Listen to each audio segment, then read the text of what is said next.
Hey everyone, welcome back to another episode, episode 7. I'm here with Alec. We switch off every time doing the intro, so I guess it's my turn. And yeah, it's been a little bit because Alec was traveling, and just looking forward to hearing about that. And we have a fun conversation planned around discussing place, where you're at, physically, spiritually, whatever that means, Israel, this, that. We'll get into it, and it's Lag BaOmer tonight, so I'm very excited about that. How you doing, Alec? What is going on, Jake? I'm doing good. It's really good to be back here in Israel. And yeah, I feel like it's a very fitting conversation to talk about place. Traveled a lot of thousands and thousands of miles the past couple weeks. And it was an amazing trip. And I think I'm someone also, I'm realizing this. As much as I love traveling and exploring, I also really love my routine.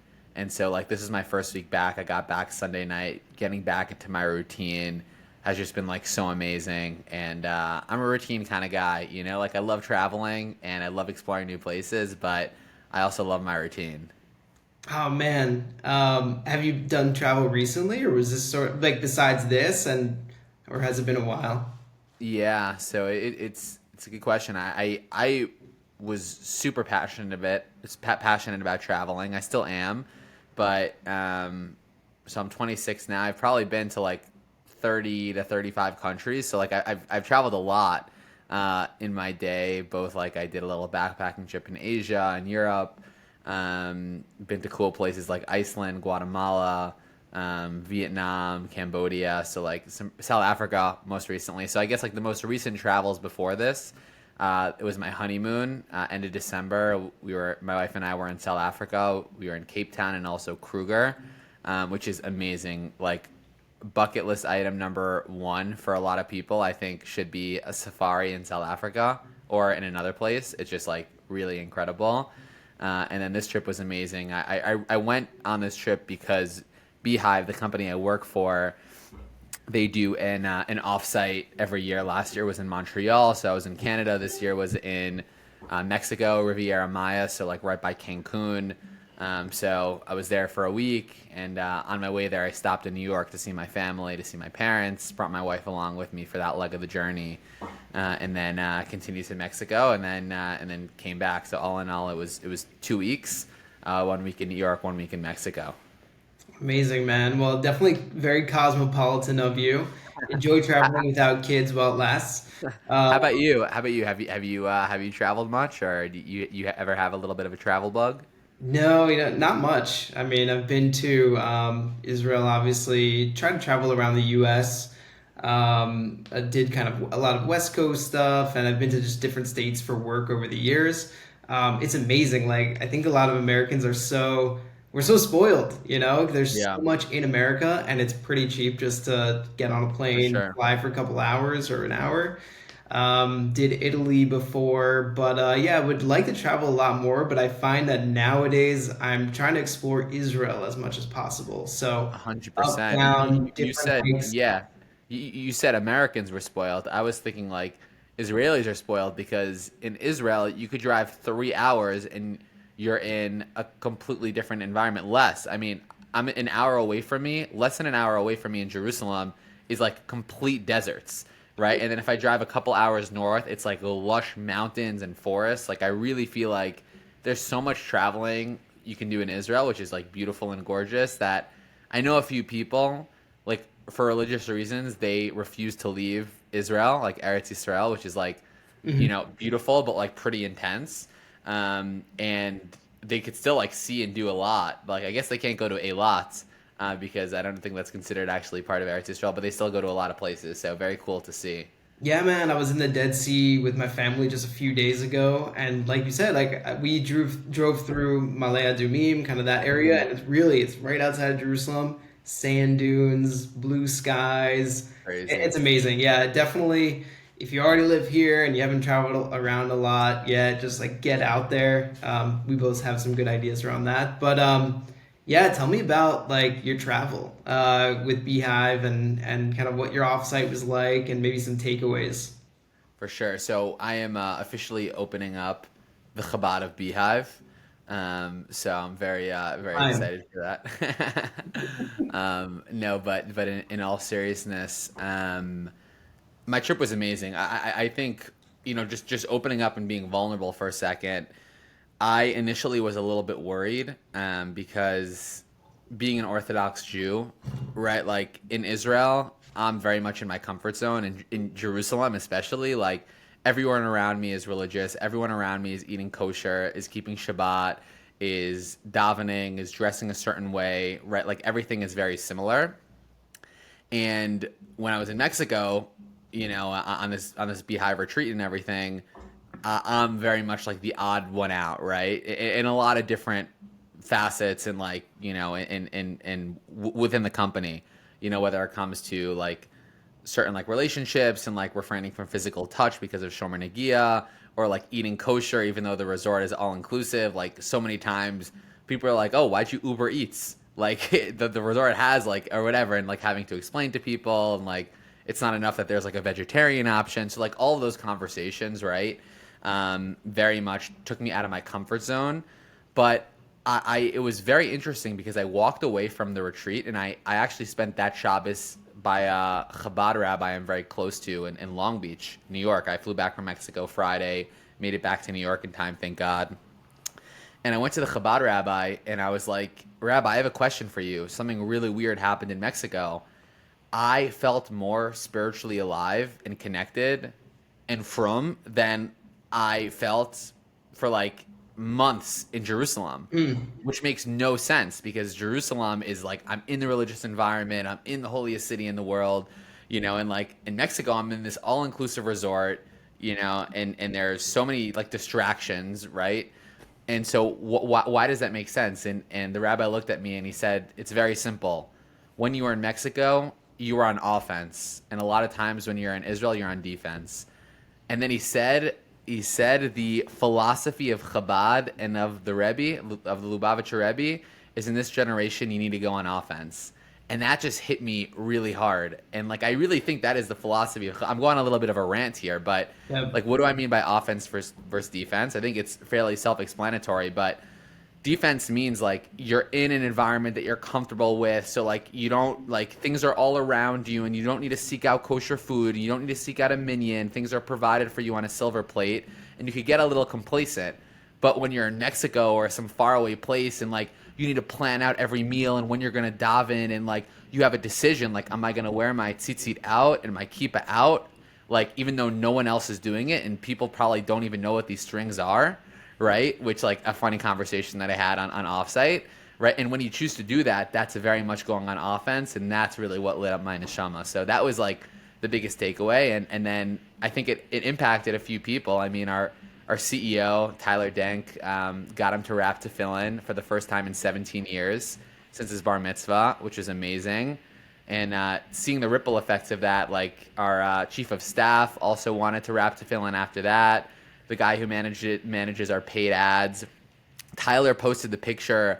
I posted the picture of Tyler rapping tefillin on LinkedIn and on Twitter. Got probably 50,000 impressions combined. And he said he got emails, a bunch of emails from like Jewish users talking about how like they loved the picture, and from investors. And then like to put the full closing loop on the story, he has a newsletter called Big Desk Energy, which has over 100,000 subscribers. And when I opened it up, I was reading he was doing like a recap of the offsite, and what do I see there? I see the picture of him in tefillin, and him talking about how that was, I guess one of the highlights of the offsite, which is amazing to see. Dude, I don't even know what thread to pull on here. There's so many things. On the one hand, I want to just talk about how awesome Chabad is in general, and how many lessons I've learned from them over the years. I think you've just Yeah, shared that as well about like going on offense, and it seems like when they're really young, they're already getting out there. And then I it's have the crazy. other thing around how like putting on tefillin is such a special experience, and I think like I've been putting on for many years now, and some days or a lot of days it just kind of becomes this routine thing. And how do I, integrate and make it new and make it special every single day? And I don't even know which side to pull on. But the other thing that's kind of coming to mind, and then you kind of bring it in, is that when the Jews would go out to battle, again, you can read about all these different battles. Most of the wars were in self-defense, or get whatever it is. They would only send the righteous people, and they would go out there wearing their tefillin. And I thought that was very interesting, especially if you think about most war nowadays, which is kind of like business, is like you have to go out there and you have to work with holiness, and you have Wow. to, right? And so that is actually most of the sparks they would collect, these spiritual sparks during war. Same thing when you're going out there to work with holiness. So there's kind of a nice parallel there. But the thing is, ultimately, what puts someone at risk is are the sins that they've done, right? Whether so, basically, the best way to protect yourself, which is I think what they were showing by wearing the tefillin, is like always speaking kind about others, giving tzedakah, doing all these things are the real protection for a person. And that I think that's very interesting that you would go out there wearing tefillin, and it's a very striking thing.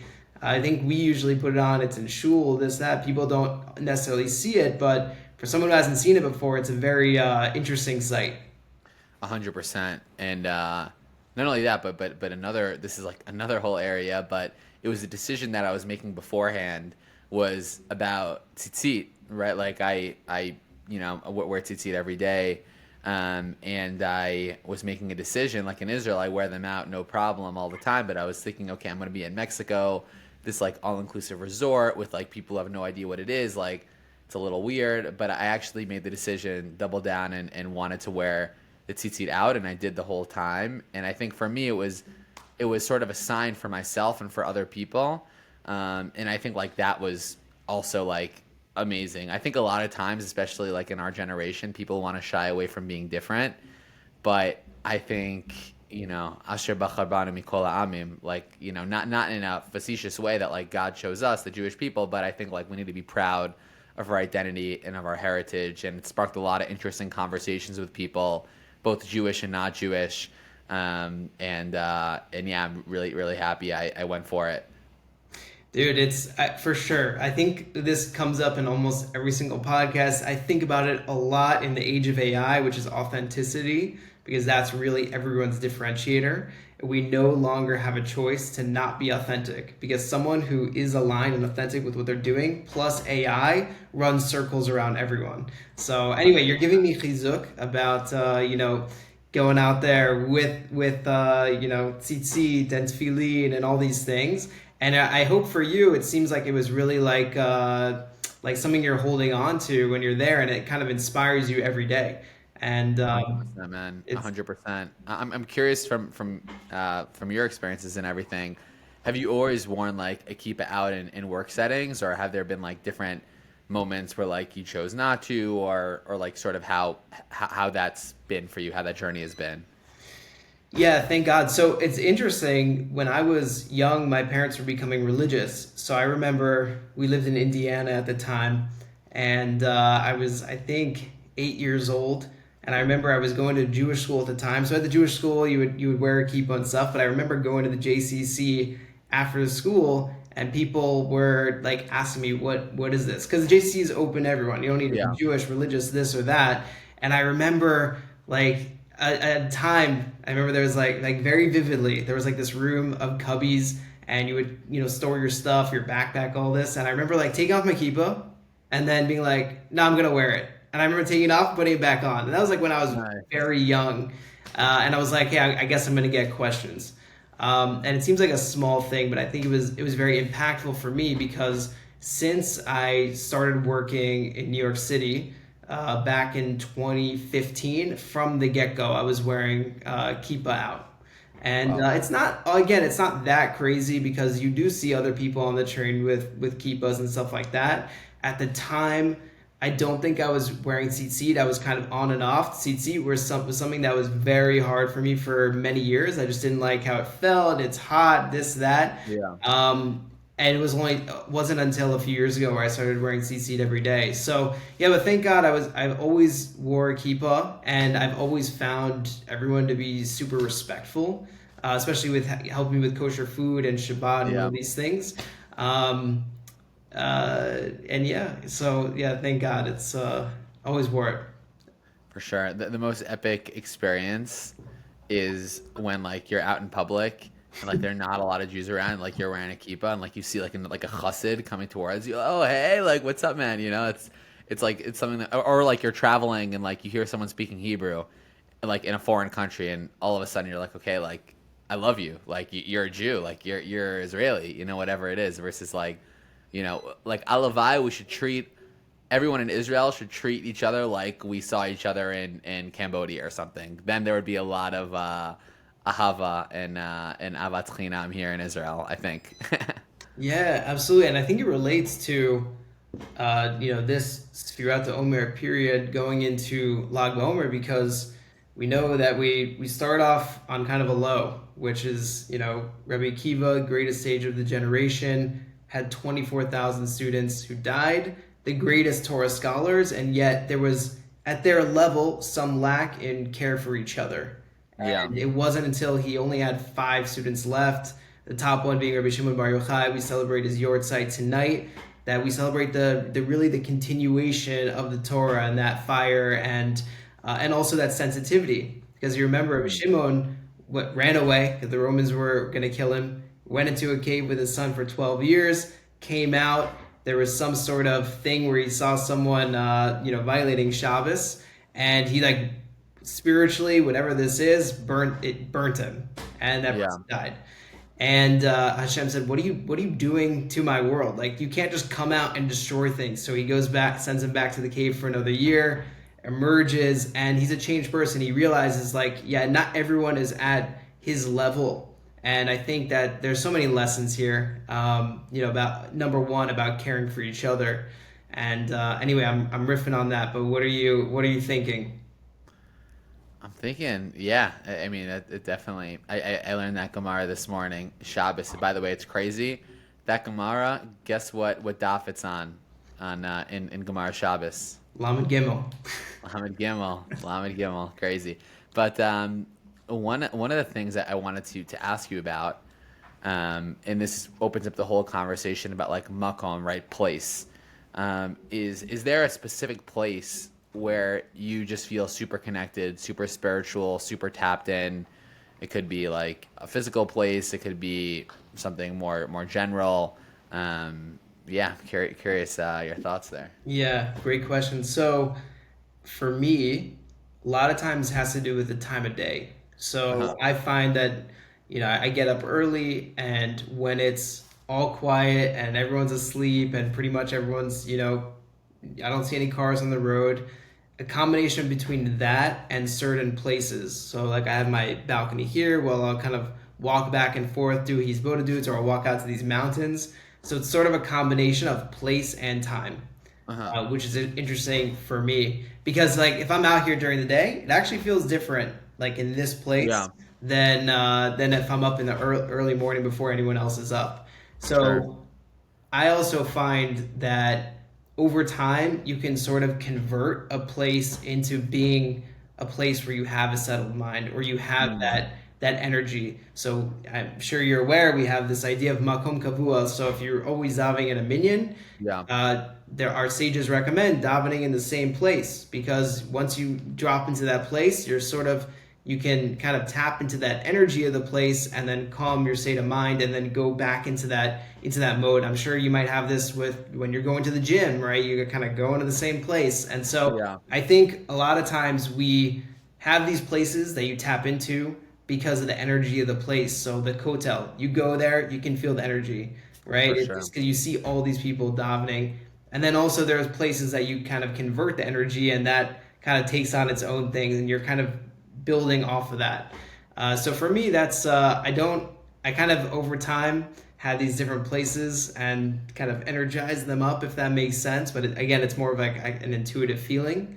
But yeah, that for me, that's it. How about yourself? Like, where do you feel like you tap in, or it's a good place? You feel settled, state of mind, state of being. Yeah. It's a great question. I think that there are two things that come to mind. The most overarching feature, I would say is in nature, like within beauty, and I'm someone who always, I think, felt that specifically, like a nice sunset, like wow, like wherever I am in the world, if there's a nice sunset, it just feels like an extremely spiritual moment. I think it has something to do also like on a deeper panemius level of like the day ending and like and night sort of like beginning, and I think there's a lot of deep symbolism in Kabbalah in there that I probably can't explain, but I think there's some depth to that. And then, I mean, the other thing that I would say is just like I like doing my hisbodedus, like talking to God, walking in a park. Like I just right before this, I just came back from a walk in Gonsaker, and like I think there's something about like when I'm physically moving, I think like I'm able to also like mentally move, and I'm able to like get my thoughts out versus if I'm stationary. And then the last thing is just on Shabbos, like just all of Shabbat, I feel a lot more tapped in than during the week, which I think is a pretty natural phenomenon that most people who really tap into Shabbat in a deep way are able to experience. So yeah, those are probably like my three. Yeah, so his motives is a whole other thing I would love to talk about. Maybe it's a whole other episode or more. I also find that like if I can't open up, that pacing, walking around kind of gets things moving. So we have these ideas of like that we're talking about in terms of the energy of place and wanting to reach a settled place, wanting to sit and watch that sunset. But there's also this like fire in a human being where Hashem says lech lecha, like go. You have to Yeah. go in order to grow. So it's interesting that we want to find this settled place, and I think you see this in the collective consciousness of everyone. Everyone wants to buy a house. Not everyone, but most people want to buy a house, and they Yeah. want their settled place, and they want to decorate it. And that's one of the things. At least growing up as an American, when you're very young, you're thinking, all right, what's my job gonna be? Who am I gonna marry? What's my house gonna be? Yeah. And I think we're always chasing this settled place. But then there's also like the demand for movement. For sure, man. It's I like that go to grow. I think it's very much a combination of like finding that stillness and also going and growing. One area where I think go to grow is crucial is when it comes down to buying a one-way ticket, getting on a plane, and moving to Israel. but Let's uh, do but it. Everywhere I'm going to Israel. 100%, 100%, Rabbi Nachman. Kol makom she'ani olech, ani olech le'eretz Yisrael. I was calculating also because the Gemara that I was learning was talking about like a meal or whatever, like for meal, which is like a unit of measurement, and my rabbi was saying that's like 8,000 amos, Hmm. and like 8,000 amos like is about 2 kilometers. But basically, I was thinking like, wow, every time I run 2 kilometers, I'm doing like thousands of mitzvot, according to Rabbi Nachman, who says every 4 amos is another mitzvah. But that's a whole other tangent. But I have a question for you. Put you on the hot seat about makom. What if someone comes to you and says, Jake, really cool that you live in Israel. It's awesome. I feel I love my community here in America, right? I live in a community that like take I don't want to name a specific community and like single one out, but like I live in a great community with like a great rabbi, and it's very connected, and we have chaburas, and my kids are in good schools. Like I understand Israel is a holy place, but like if I have what I need spiritually here in America, like why move to Israel, right? What would your answer be? What would you advise that person? Go on the offensive. I love that. I love No, that. but it's true. This is, I think it goes back to what we were saying is everyone feels like they want to reach this settled state. I have my house, I have my Yeah. job, I have my rabbi, I have my community, whatever that is. But being in Israel, and if you really look at the Torah that you're learning and really go to the deeper essence of it, Eretz Yisrael is completely attached to being a Jew. Not Yeah. only that, this really does feel like messianic times. More than 50% of the Jews in the world live in Israel. That hasn't happened since King Shlomo. So this is history. You got to be here, and growth is not optional. So go on the offensive. Now, that being said, everyone has to come to it at a different time. I realize people have they have commitments, right? Whether it's family, this or that. So I wouldn't say that 100% of people need to move. If you don't live in Israel, it's the wrong time. Everyone has to find the right place at the right time, and that's coming from someone who 5 years ago bought a house, was planning on staying there. So the only thing I would say is be open to it. Make sure you're going on the offensive. If you are going on the offensive and you're growing there, that could be really good. Maybe that is the makom, the place that you need to be at the right time. 100%. I think everyone, I mean, everyone decides what to do for themselves, but I think ideally everyone at least has an Aliyah plan or like an Aliyah timeline, right? And obviously it's better to actualize it, I think, sooner than later, but I think at least you need some sort of plan, right? The ideal should be to move here to Israel, in my very humble opinion, because there are a lot of very big rabbis and holy people that are living in other places, and it's interesting. I'm reading this book now, um, from it's amazing book. It's Telushkin is the author. It's all about the Rebbe. It's a biography about the Lubavitcher Rebbe. And one of the chapters I read recently, actually when I was on the plane, was all about the Rebbe's philosophy on Aliyah. And there were actually many instances where he actively discouraged people from moving to Israel, which is very interesting to see.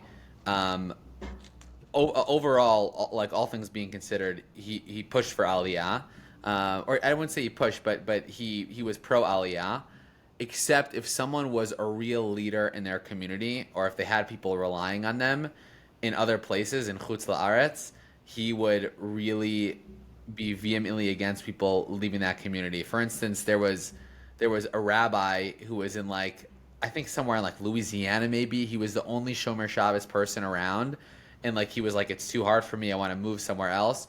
The Rebbe said, you cannot, like, you are the only Shomer Shabbos person there, like, you are holding up the community, etc., etc. And, like, finally convinced one other person, started keeping Shabbos, and the Rebbe let the first guy move. So I think that there's something deep about that also, and, like, being a leader in your community, being, a big fish in a smaller pond.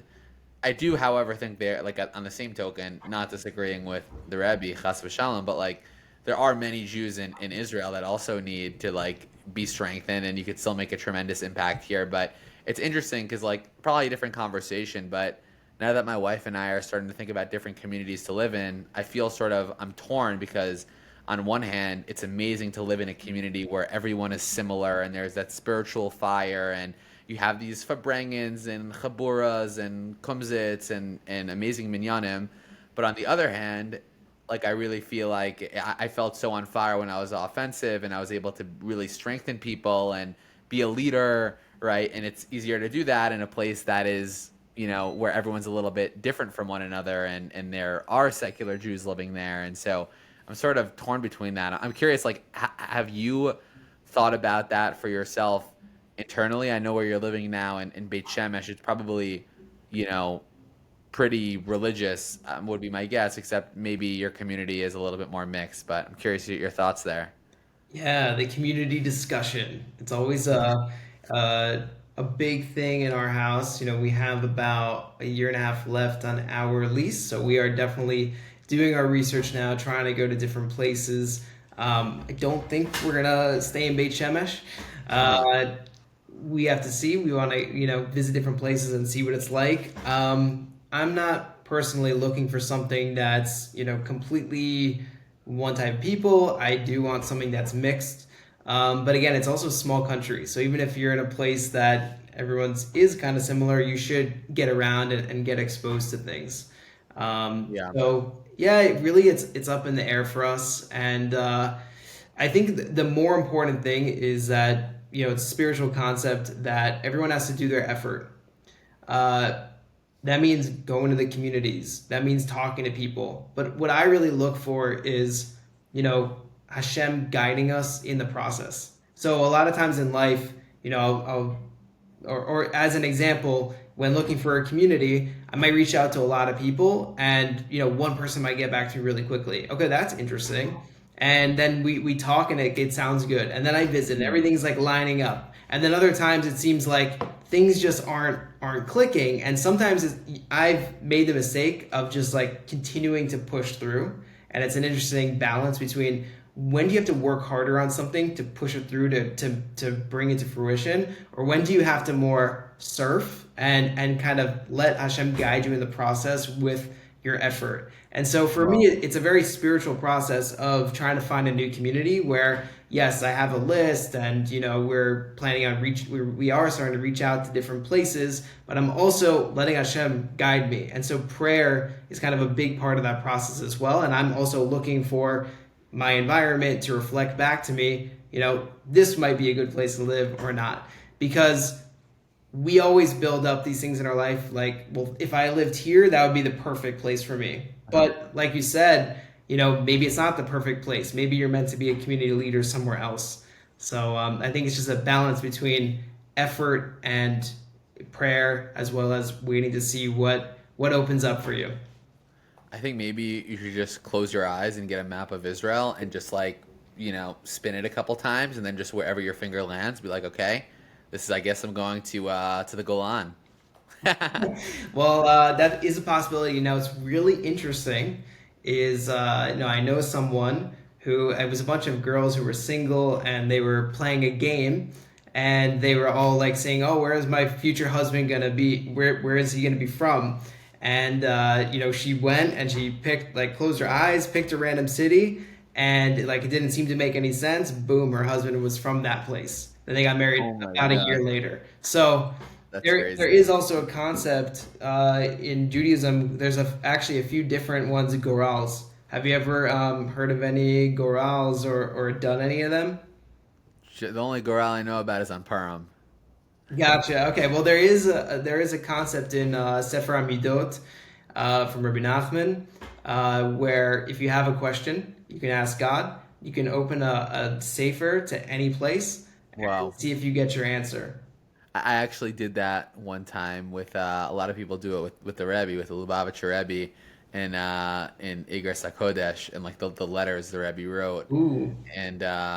And story for another time I don't want to go into right now, but it was like almost my exact answer on the page, and that's like when I became like a lot more interested in connected to the Rebbe and to all of Chabad.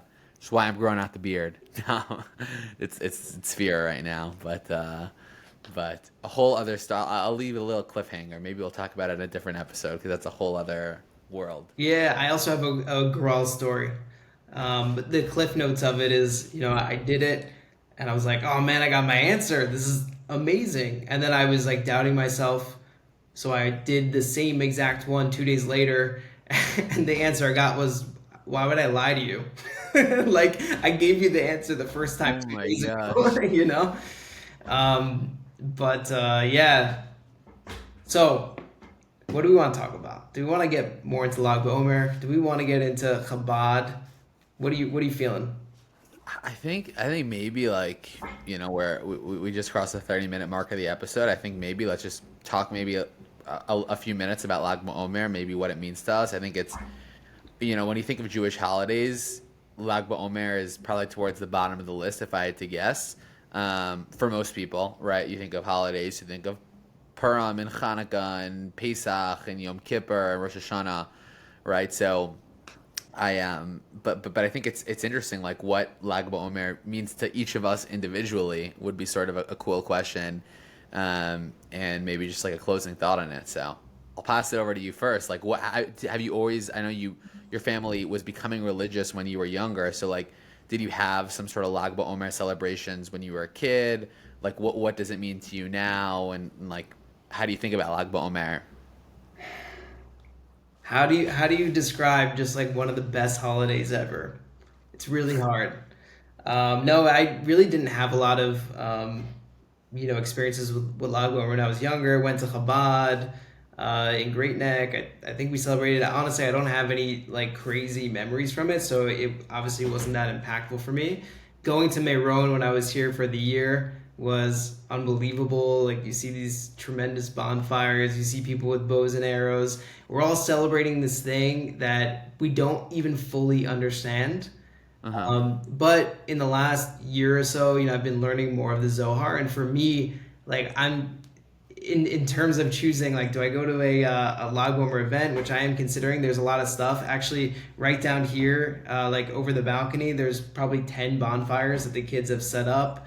Oh my So I'm gosh, kind of wow. interested in watching that, especially because they've taken other pieces of garbage, like couches that people have thrown out. So there's these huge things, and I'm also Wow. hoping the fire doesn't spread because we've had those recently. But for me, like Rabbi Shimon's book, like it's so unbelievable. I don't understand all of it, but there's such a power to this. There's such a power to learning Zohar. So for me, that's what I'm trying to tap into, is just to increase my learning of the Zohar, because it's really one of the earliest books of Jewish mysticism.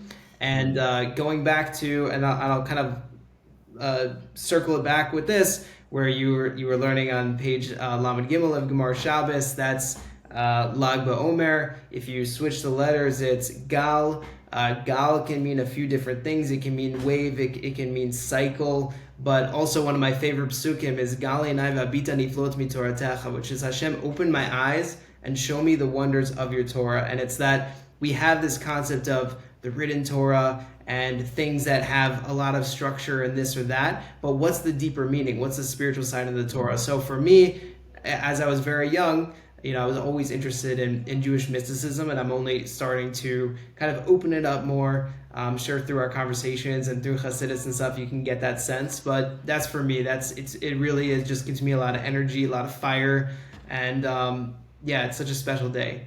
But tell me what you're thinking about Lag For sure. BaOmer and what it means to you and Rabbi Shimon. Yeah, lay it on me. For sure. So first off, I did not grow up religious, which means that like the holidays that we celebrated growing up really were Rosh Hashanah, Yom Kippur, Hanukkah, some Purim, also Sukkot. Like we had a Sukkah, which was amazing, which is pretty rare, probably for like traditional conservative Jews in America at least. Um, but things like Shavuot, Lag BaOmer, like those sort of holidays were not celebrated or even like really acknowledged, or like Sfiras Omer, only learned about that much later. I think like I don't have any recollections when I was younger. Um, to me, I'll tell you, the day is sort of it's an interesting combination of a lot of different feelings and emotions. Um, the biggest part and the biggest reason is because, like you, when I was here in Israel, I went to Meron, but I had probably a very different experience than most people because unfortunately I was there during the year where that tragedy occurred, and there was like an actual stampede where I think it was 45 people were killed, if I'm not mistaken on the number, and so like thank God I wasn't right there. I was like pretty close, and was became aware of what was happening, and then like we were trying to find our friends, and it was just like we ended up staying all night in Meron. There were no buses. Like we had to almost walk to Tzfat, but like we got a bus in the morning, and it was a whole crazy experience. And it was like going from just like an unbelievable, like blissful experience, like hundreds of thousands of Jews together dancing, partying, celebrating this like amazing event, and then it turned into like a tragedy, within minutes. So like I was sort of, I think the past few years, like I was struggling a little bit of like understanding like what's the purpose of this holiday and everything. But to me now, how I connect to Lag BaOmer, and I think this really connects to like the whole purpose of the day and Rabbi Shimon Bar Yochai. It's just like it's connecting us to Pnimius Torah. Like Rav Shimon Bar Yochai Rashbi represents the inner depth of the Torah, this inner spirituality that like we can't really grasp, or like 99.999% of people cannot grasp, right? Most people, even if they're big Talmidei Chachamim, they open up the Zohar, they're not really sure what's going on. And I think that is like a symbolism for life and like a symbolism for everything. Like we think something is supposed to be a certain way and it's not, right? And like chas v'shalom, I'm not like like the event that happened, and never, like we should never experience something like that again. But like it was a pretty crazy thing, and like we go through different tragedies and things happen, and we try to explain them with our words and we try to make sense of them because we're human. But I think Lag BaOmer, and the whole point of Lag BaOmer is like, stop trying to make sense of everything because you're only human and you're not going to be able to, and just try to tap into something that's much deeper, which is Rashbi and Rabbi Shimon Bar Yochai. And I think that's part of the reason we light the fires too, because fire, in many ways, I feel like fire is forever. Like fire symbolizes forever. Like a fire can burn and burn and burn and burn, and it could get brighter and it could get stronger. And a fire is the neshama. Also, the flame always goes up, just like our soul, which always goes up. And I think that there's a lot of depth there. And so for me now, I'm less into like the whole big crowds and the whole like crazy partying situation, and I'm more into just contemplating like the depth of life and how little we understand, but how beautiful that is. Love it. Love it. Such a good takeaway. So meaningful. Yeah, thank you, man. And it is a beautiful holiday. It's an amazing holiday. We're gearing up for Shavuot also. I think we could do a couple of really cool episodes on that, and I think it's a very exciting time. Um, but yeah, man, I think that's a pretty good place to wrap up. Yeah, man. Again, glad we got to do this, and really appreciate your insights. I hope you have a wonderful Lag BaOmer, fiery in all senses, Amen. physically, spiritually, and I hope it's a good point, just to launch you into a good Shavuot. Amen. Thanks so much, Shake. Always great chatting, and thanks everyone for listening. All right, bye.